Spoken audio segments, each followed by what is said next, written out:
منصب کے مطابق انہیں تکالیف سے گزارا جاتا ہے۔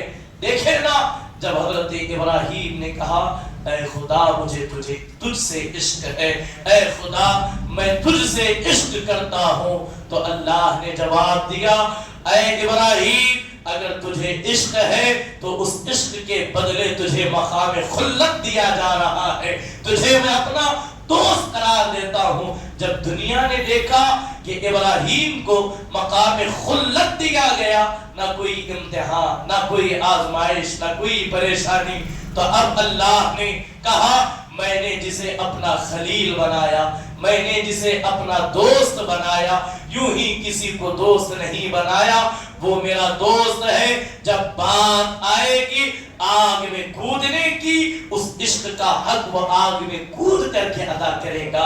جب بات آئے گی عشق کی کہ اپنی بیوی بچوں کو وادی غیر ذی زرع میں چھوڑ آؤ، تو وہ اسی عشق کی خاطر جو بچے ہزارہ منتوں، دعاؤں اور وسیلوں کے بعد جو حضرت اسماعیل پیدا ہوئے، اللہ نے کہا عشق ہے تو جا وادی ذی زرع میں چھوڑا۔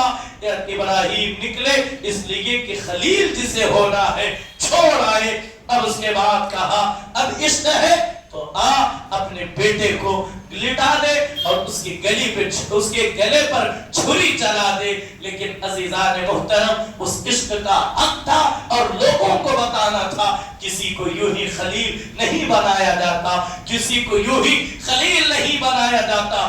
خلیل اس قدر میری خلت میں فنا ہے کہ وہ ہر حق جو ہے وہ گزرنے کے لیے تیار ہے، ہر امتحان سر کرنے کے لیے تیار ہوتا ہے، تبھی جا کر کے کوئی خلیل ہوا کرتا ہے۔ لیکن عزیزان محترم، اللہ نے یہاں ایک نقطہ اپنی جو ہے الفاظ کے جامع میں آپ کے گوش گزار کروں گا۔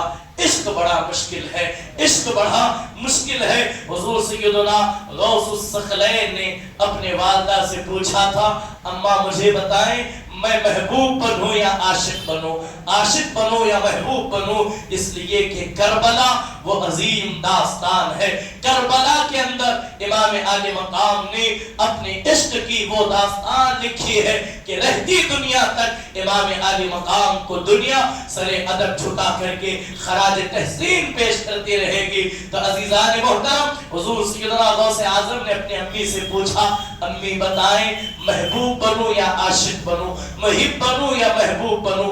محب وہ ہے جو محبت کرنے والا، محبوب ہو جس سے محبت کی جائے۔ تو ان کے والدہ نے کہا بیٹے ہمارے جو ہے محلے کے گلی کی جو ہے موڑ پر ایک اللہ کا برگزیدہ بندہ بیٹھتا ہے، اسی سے پوچھ لے، وہ جواب دیں گے کہ آپ مجھے بتائیں میں محبوب بنوں یا محب بنوں، میں محبوب بنوں یا محب بنوں؟ تو اس ولی کامل نے جواب دیا بیٹے کل آنا جواب دوں گا۔ کہا جاتا ہے کہ جب حضور سیدنا غوث الثقلین رضی اللہ تعالی عنہ جب اس موڑ پر پہنچے، اس ولی کو نہیں پایا، اس برگزیدہ بوڑھے کو نہیں پایا، تو پوچھا یہاں کل ایک آدمی بیٹھا ہوا تھا وہ آج نظر نہیں آتا۔ لوگوں نے کہا اچھا وہ جس کا بدن جو ہے وہ بوسیدہ تھا، جس کا لباس پھٹا ہوا تھا، جس کی زلفیں بکھری ہوئی تھی، کیا اس کا پوچھ رہے ہو؟ ہاں کہاں اسی کا پوچھ رہا ہو۔ تو لوگوں نے کہا رات میں وہ مر گیا اور لوگوں نے اٹھا کر اسے کچرے میں پھینک دیا۔ اللہ اللہ، حضور سیدنا غوث اعظم رضی اللہ تعالی عنہ اس کی لاش پر کھڑے ہیں، اس لیے کہ ولی کو ولی پہچانتا ہے۔ بابا تم نے تو کہا تھا میرے سوال کا جواب دیا جائے گا، میرے سوال کا جواب دیا جائے گا، میرے جواب دینے سے پہلے ہی آپ اس دنیا کو چھوڑ کر کے چلے گئے۔ اس لاشے سے آواز آئی اے محی الدین عبد القادر جیلانی، میں نے تیرا جواب دینے کے لیے آج اس کچرے کے ڈھیر میں پڑا ہوں۔ میں نے کہا تھا عشق ہے، میں نے کہا تھا محبت کرنا ہے، تو کٹھنائیوں سے گزارا گیا، مصیبتوں سے گزارا گیا، تکلیفوں سے گزارا گیا۔ آج حال یہ ہے میں مر گیا لیکن کوئی جنازہ پڑھنے والا نہیں، کوئی دفنانے والا نہیں، کوئی کفنانے والا نہیں۔ عشق کرو گے تو اس قدر دنیا مٹائے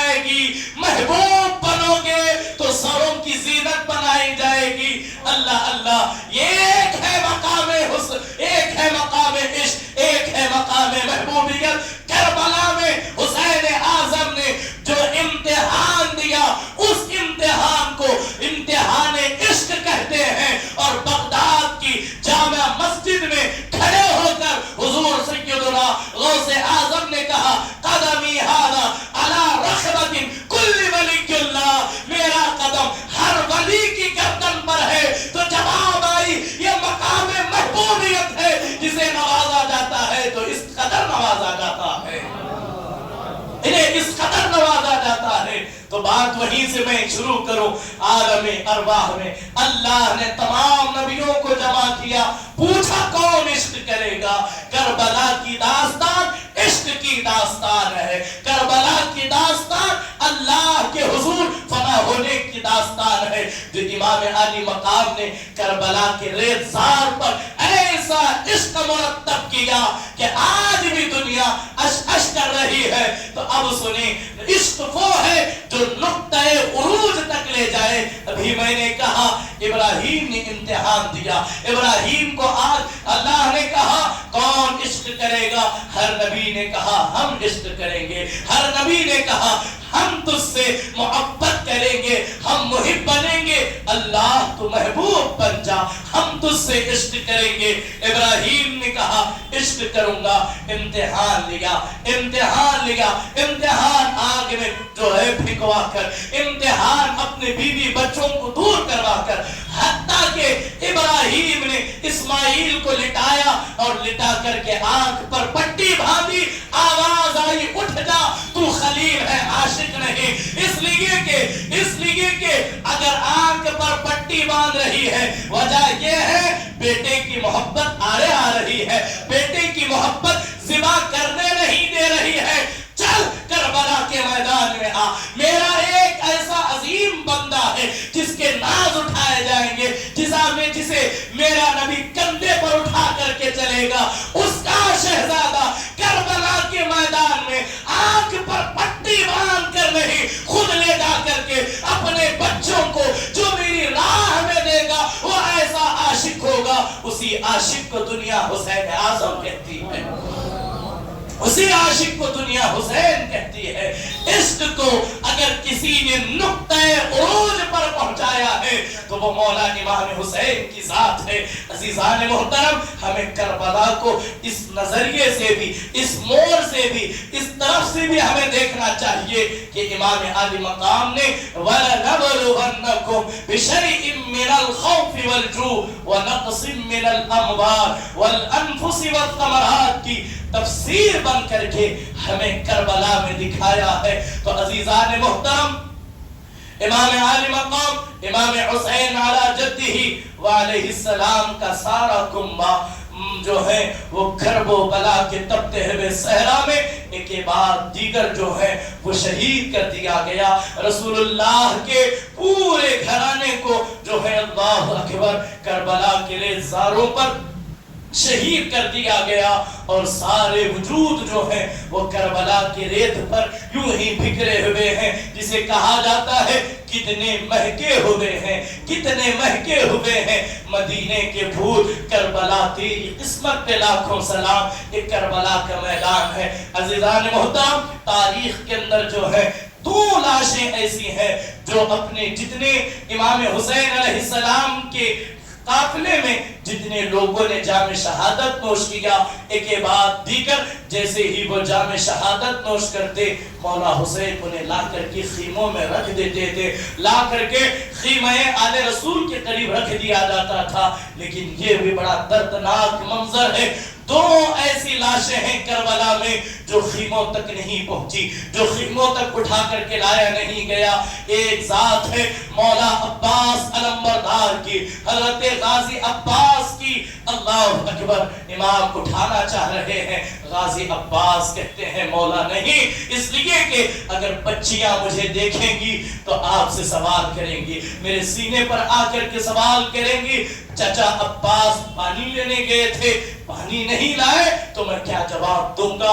امام علی مقام سے حضرت عباس نے یہ عریضہ پیش کیا کہ میرے آقا حسین مجھے یہیں چھوڑ دیں، مجھے یہیں چھوڑ دیں۔ جو کربلا گئے ہیں انہیں معلوم ہے تمام رسول کائنات علیہ السلام کے شہزادوں کی بارگاہ الگ ہے، اور اس سے کچھ فاصلے پر مولا امام عباس علمبردار کی بارگاہ ہے۔ تو عزیزان محترم، یہ عشق تھا، یہ محبت تھی جو اہل بیت رسول اللہ نے کر کے دکھائی۔ یہ تو حضرت عباس کا لاشا جو خیموں تک نہیں پہنچا، دوسرا لاشا خود امام آل مقام امام حسین علی جدہ وعلیہ السلام کا ہے، اس لیے کہ سب کو امام لے کر کے آئے۔ یہ اہل بیت رسول اللہ کی مظلومیت ہے، کوئی حسین کا لاشا اٹھانے والا نہیں ہے، کوئی حسین کا لاشا خیموں کی طرف لانے والا نہیں ہے۔ جب کربلا کے میدان میں امام حسین علی جدہ وعلیہ السلام نے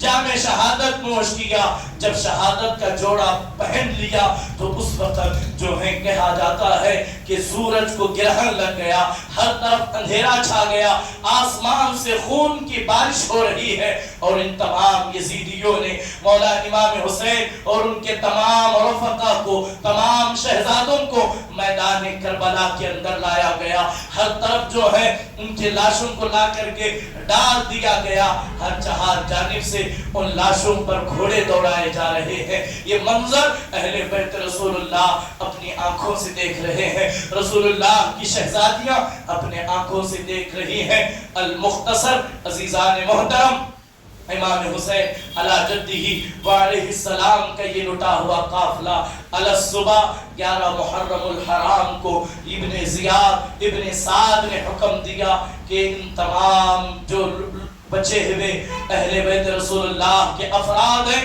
ان تمام کو قیدی بنایا جائے، ان تمام کو رسیوں سے اور زنجیروں سے جکڑا جائے۔ ذرا تصور کریں، ذرا اس منظر کو نگاہوں میں لائیں، رسول کائنات علیہ السلام کی شہزادیوں کو ایک رسی میں سیدہ زینب ہے، سیدہ سکینہ ہے، امام زین العابدین کو ایک ہی رسی میں باندھا گیا۔ بعض کہتے ہیں کہ ام رباب حضرت سیدہ زینب امام زین العابدین کو ایک ہی رسی میں اتنا کس کر کے باندھا گیا کہ کوئی چل بھی نہیں پاتے تھے۔ اللہ اللہ، اس کے بعد تمام یہ قافلے کو اور ایک اونٹنی پر ان تینوں کو سوار کیا گیا، اس پر کجاوا نہیں ہے، اس پر زین نہیں ہے۔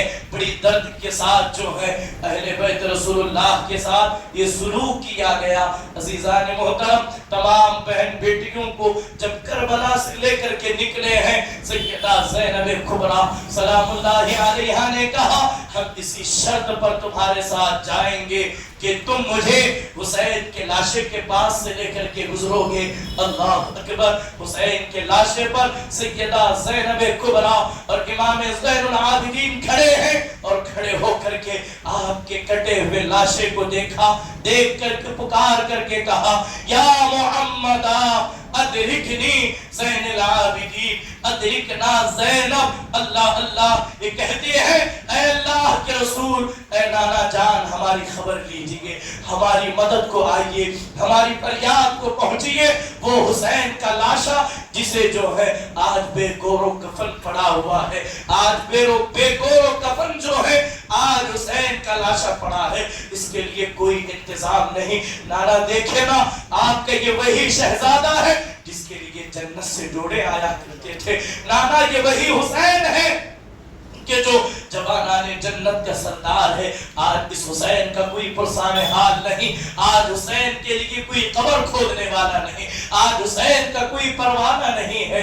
اللہ اللہ، اسی اثنا میں امام زین العابدین نے حضور کی مدینے کی طرف رخ کیا اور کہا ان التیاء ریح الصبا یوم الى ارض العرم بلغ سلامی روزتن فیہا النبی المحترم۔ اے ہوا، اگر تیرا مدینے سے گزر ہو، نانا جان کی قبر اطہر پر حاضر ہونا اور ان سے کہنا کہ کربلا کے ریزار پر ان کے نواسے کو شہید کر دیا گیا، ان کے نواسے کو جو ہے وہ شہید کر دیا گیا۔ نانا کے حضور سلام پیش کرنا، نانا آپ پر آسمان والوں کے سلام، آپ پر زمین والوں کے سلام۔ نانا یہ آپ کی بیٹیوں کو انہوں نے قیدی بنا دیا ہے، انہوں نے زنجیروں سے جکڑ دیا ہے، ہے آپ کی بیٹیوں کی دوپٹے چھین لیے گئے ہیں، اتنی جو ہے وہ اتنی مد بھری آواز میں، اتنے نرم لہجے میں سیدہ زینب کبریٰ لاشِ حسین پر آ کر کے آپ نے جو کہا اسے سن کر کے یزیدیوں کے دل دہل گئے۔ لیکن عزیزان محترم، قضا کا فیصلہ ہو چکا، اب یہ قافلہ گلی گلی سے ہوتے ہوئے ہر طرف نعرے بجا کر کے، ہر طرف جو ہے وہ ڈھول پیٹتے ہوئے، باجے بجاتے ہوئے اس رسول اللہ کے لٹے ہوئے گھرانے کے قافلے کو لوگ بڑھ رہے ہیں۔ یہاں قافلہ بڑھتے بڑھتے ایک ایسے موڑ پر پہنچا جہاں ایک خاتون نے ان تمام کی جو ہے وہ بڑی میزبانی کی، تمام کو کھانا کھلایا، تمام کو پانی پلایا، اور انہیں جو ہے وہ بڑی دعاؤں سے، ان کی دعاؤں سے اپنے آپ کو مستفیض کیا۔ جب سیدہ زینب کبریٰ نے یہ محبت دیکھی، یہ حال دیکھا، یہ پیار دیکھا، تو پوچھا بی بی، جب سے ہم کربلا سے نکلے ہیں یہاں آنے تک کسی نے ہمارے ساتھ یہ ہمدردی بھری معاملہ نہیں کیا، اتنے اچھے انداز میں کسی نے پانی نہیں پلایا۔ یہ کہہ کر کے سیدہ زینب کبریٰ نے سوال کیا، اے آنے والی خاتون بتا تو کون ہے؟ تو اس خاتون بوڑھی عورت نے کہا، مجھے فضہ کہا جاتا ہے، میں سیدہ فاطمہ الزہرا کی گھر کی کنیز ہوں، میں سیدہ فاطمہ الزہرا کی گھر کی کنیز ہوں۔ میری ماں فاطمہ نے مجھے کہا تھا کہ فضہ سن 61 ہجری میں جو ہے ایک لٹا ہوا قافلہ ملک شام کی طرف آ رہا ہوگا، جب اس قافلے کو دیکھنا، ان قیدیوں کو دیکھنا، ان جو ہے بیواؤں کو دیکھنا، بھوکوں کو دیکھنا، فضہ کھانا کھلانا۔ رسول کائنات علیہ السلام کی گھر کی یہ ریت رہی، وہ ہمیشہ بھوکوں کو کھانا کھلاتے، قیدیوں کو کپڑا پہناتے۔ یہ سیدہ جو ہے میری ماں سیدہ فاطمہ نے مجھے یہ تربیت کی۔ جب ان کا وصال ہوا تو ان کے وصال کا غم جو ہے میرے دل پر اس قدر ٹوٹا کہ میں مدینے میں نہ رہ سکی۔ اس کے بعد میں ملک شام کی طرف آ گئی۔ میری اتنی خواہش ہے، سیدہ زینب کبریٰ نے اس خاتون جناب فضہ سے پوچھا، اے خاتون بتا تیری کوئی دعا ہے کیا؟ کوئی دعا ہے؟ دیکھ میں مظلوم ہوں، دیکھ مجھے قیدی بنایا گیا ہے، اللہ مظلوموں کی دعائیں قبول کرتا ہے۔ اگر تیری منت ہے، کوئی تیری التجا ہے تو تو مجھے سنا، اس لیے کہ تو نے جو ہمارے ساتھ محبت بھرا معاملہ پیش کیا، اس کے بدلے میں تجھے دعائیں ہی دے سکتے ہو۔ اس خاتون نے کہا، میری بس اتنی خواہش ہے، اسی خواہش پہ میں جی رہی ہوں۔ اس وقت سیدہ فاطمہ الزہرا کے گھر میں کنیز بن کر ان کے گھر کے کام کاج کیا کرتی تھی۔ میں نے اپنی آنکھوں سے 3 شہزادوں کو، 2 شہزادوں کو، 1 شہزادی کو سیدہ فاطمہ الزہرا کی آغوش میں دیکھا تھا۔ ایک کا نام حسن تھا، دوسرے کا نام حسین تھا، اور ان کی ایک لاڈلی بیٹی زینب کبریٰ تھی۔ میری خواہش ہے کہ مرنے سے پہلے ان کی میں زیارت کر لوں۔ میں نے سنا ہے کہ امام حسن کا جو ہے وہ وصال ہو چکا ہے، امام حسین مدینے میں رہتے ہیں، بوڑھی عورت ہوں وہاں تک نہیں جا سکتی۔ اے مسافر میرے لیے دعا کر۔ جب یہ سیدہ زینب کبریٰ نے یہ جب بات سنی تو کہا کہ اے خاتون، اے فضہ، تیری دعا قبول ہو چکی ہے، تیری دعا قبول ہو چکی ہے۔ میں ہی فاطمہ کی بیٹی زینب ہوں، اور اس آگے جو ہے نیزے پر جو سر جو ہے وہ لٹکایا گیا ہے، جس سر کو نیزے پر چڑھایا گیا ہے یہ وہی حسین ہے۔ جب سیدہ زینب کبریٰ نے جب امام حسین کی خبر دی، اپنے آپ کو ظاہر کیا، تو فضہ پر اتنا غم کا بادل ٹوٹا کہ اللہ اکبر۔ مورخین کہتے ہیں وہی فضہ پر، اسی صدمے میں فضہ نے اپنی جان آفرین کو سپرد کر دی۔ اب وقت نہیں ہے کہ سارے معاملات بیان کیے جائیں، سارے واقعات سنائے جائیں۔ انشاءاللہ زندگی باقی رہی تو پھر یہ جو ہے اس داستان کو ایک عظیم مرحلے سے، ایک عظیم نقطہ نظر سے ہم دیکھنے کی کوشش کریں گے۔ بہرحال عزیزان محترم، ہم کربلا بڑے شوق سے سنتے ہیں، کربلا کی داستان کو ہم نم آنکھوں سے سنتے ہیں۔ ذرا ہم سب اس بات پر توجہ کریں، کربلا سننے کا مقصد، کربلا پڑھنے کا مقصد کیا ہے؟ کیا ہم سن کر کے آنسو بہائیں؟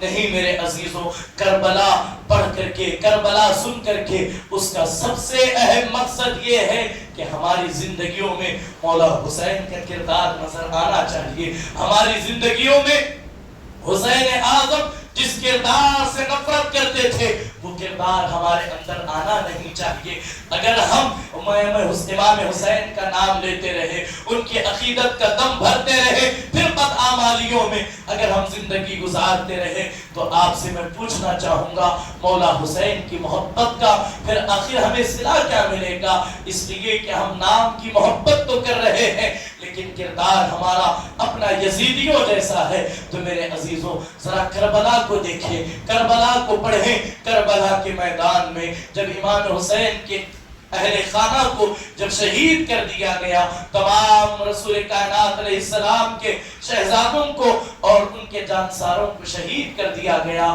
تو ان کے قافلے کو، ان کے خیموں میں آگ لگائی گئی۔ جب امام حسین شہید ہو گئے تو امام حسین کی شہادت پر نقارے اور ڈھول بج رہے تھے، جشن منایا جا رہا تھا۔ اے حسینیوں، آج پھر وہی یزیدی کردار کو خاص کر کے ماہ محرم میں سنی نوجوان لا علمی کی وجہ سے، غفلت کی وجہ سے انہیں معلوم نہیں، وہ وہی کردار کو دوبارہ دہرا رہے ہیں۔